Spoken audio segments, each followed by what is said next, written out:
నమస్తే అందరికీ welcome to our channel crazy stars. Gulab jamun తయారీ విధానాన్ని ఈజీ మెథడ్లో చూసేద్దాం.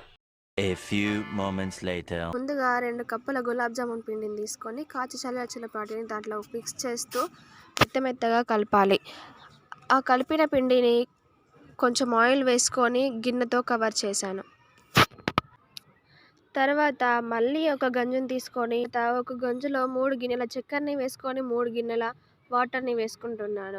2 గిన్నెల గులాబ్ జామున్ పిండికి 3 గిన్నెల చక్కెర. నార్మల్గా చక్కెర తినే వాళ్ళకి, నార్మల్ తీపి తినే వారికి సరిపోతుంది. 2-3 యాలకులను కూడా ముందుగానే యాడ్ చేసుకుంటున్నాను. యాలకుల పౌడర్ వేసుకునే వాళ్ళు లాస్ట్లో యాడ్ చేసుకుంటే సరిపోతుంది. ఆ చక్కెర అంత కరిగేంత వరకు సిమ్లో పెట్టి ఆ చక్కెర పాకం వచ్చేంత వరకు నేను గులాబ్ జామున్ని రెడీ చేసుకోవడానికి చిన్న చిన్న ముద్దలుగా తీసుకొని బాగా ప్రెస్ చేస్తూ రౌండ్గా క్రాక్స్ రాకుండా చేస్తున్నాను.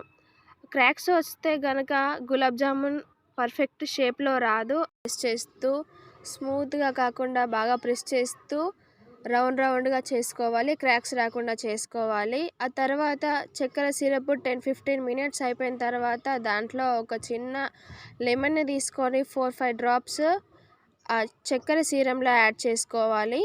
మనం చేసుకున్న గులాబ్ జామున్ లడ్డూలని ఆయిల్ పెట్టుకొని దాంట్లో బ్రౌన్ కలర్ వచ్చేంత వరకు కాల్వాలి.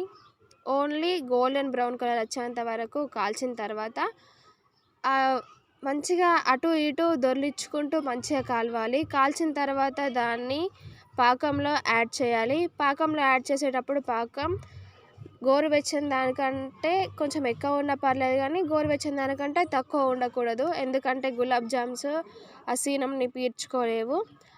అన్ని గులాబ్ జామున్స్ కాల్చి పాకంలో వేసిన తర్వాత ఒక 10-15 మినిట్స్ అట్లనే వదిలేసి గులాబ్ జామున్ గిన్నెలో తీసుకొని సర్వ్ చేసుకుంటే సరిపోతుంది. ఈ వీడియో నచ్చినట్టయితే మరిన్ని వీడియోస్ కోసం మా ఛానల్ని లైక్ చేయండి, షేర్ చేయండి, అలాగే సబ్స్క్రైబ్ చేయండి. ఇలాంటి ఇంకేమైనా ఈజీ మెథడ్లో వంటలు కావాల్స్తే కనుక కామెంట్ రూపంలో మాకు తెలియజేయండి. Thank you all. Thanks for watching this video.